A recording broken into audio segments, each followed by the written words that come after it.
ನಿಮ್ಗೆಲ್ಲ ಜ್ಞಾಪನ ಇರ್ಬೋದು, ನಾವು ಚಿಕ್ಕ ವಯಸ್ಸಲ್ಲಿ ತುಂಬಾ ಇಷ್ಟಪಡ್ತಿದ್ದ ಗಾಡಿ. This is the OG one and only ಹಯಾಬುಸಾ.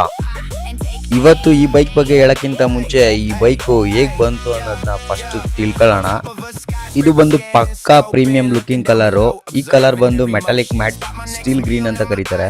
ಈ ಹಯಾಬುಸಾ ಇಂಟ್ರೆಸ್ಟಿಂಗ್ ಸ್ಟೋರಿ ಏನಪ್ಪಾ ಅಂತಂದ್ರೆ, 90s ಅಲ್ಲಿ ಒಂದು ಸ್ಪೀಡ್ ವಾರೇ ನಡೀತಿತ್ತು.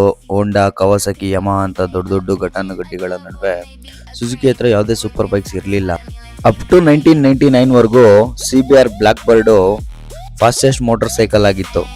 ಈ ಬ್ಲಾಕ್ ಬರ್ಡ್ ನ ಬೀಟ್ ಮಾಡಕ್ಕೆ ಸುಜುಕಿ ಅವ್ರು ಲಾಂಚ್ ಮಾಡಿದ್ದೇನೆ ಹಯಾಬುಸಾ. ಹಯಾಬುಸಾ ಅಂತಂದ್ರೆ ಒಂದು ಪ್ಯಾರಗ್ರೀನ್ ಫಾಲ್ಕಾನ್ ಅಂತ ಒಂದು ಪಕ್ಷಿ. ನಮ್ಮ ಕನ್ನಡದಲ್ಲಿ ಗೀಡುಗ ಅಂತ ಕರಿತೀವಿ. ಈ ಫಾಲ್ಕಾನ್ ಏರೋಡೈನಮಿಕ್ಸ್ ನ ನ್ಯಾಚುರಲ್ ಆಗಿ ಇನ್ಸ್ಪೈರ್ ಆಗಿ, ಮತ್ತೆ ಇದ್ರ ಡೈವಿಂಗ್ ಸ್ಪೀಡ್ ಆಗ್ಲಿ, ಮತ್ತೆ ಇದ್ರ ಅಟ್ಯಾಕಿಂಗ್ ಆಗ್ಲಿ, ಇದನ್ನೆಲ್ಲ ತುಂಬಾ ಇನ್ಸ್ಪೈರ್ ಆಗಿ ಸುಜುಕಿ ತನ್ನ ಸೂಪರ್ ಬೈಕ್ ಗೆ ಹಯಾಬುಸಾ ಅನ್ನೋ ಹೆಸರು ಕೊಟ್ಟಿದ್ದು. ಈ ಪೆರಿಗ್ರೀನ್ ಫಾಲ್ಕಾನ್ ಬಂದು ಇದ್ರ ಟಾಪ್ ಸ್ಪೀಡ್ 320 km/h ಅಲ್ಲಿ ಹೋಗುತ್ತೆ. ಮತ್ತೆ ಇದ್ರ ಡೈವಿಂಗ್ ಸ್ಪೀಡ್ ಆಗ್ಲಿ, ಇದ್ರ ಅಟ್ಯಾಕಿಂಗ್ ಸ್ಪೀಡ್ ಆಗ್ಲಿ 390 km/h ಸ್ಪೀಡ್ ಅಲ್ಲಿ ಹೋಗಿ ಅಟ್ಯಾಕ್ ಮಾಡುತ್ತೆ.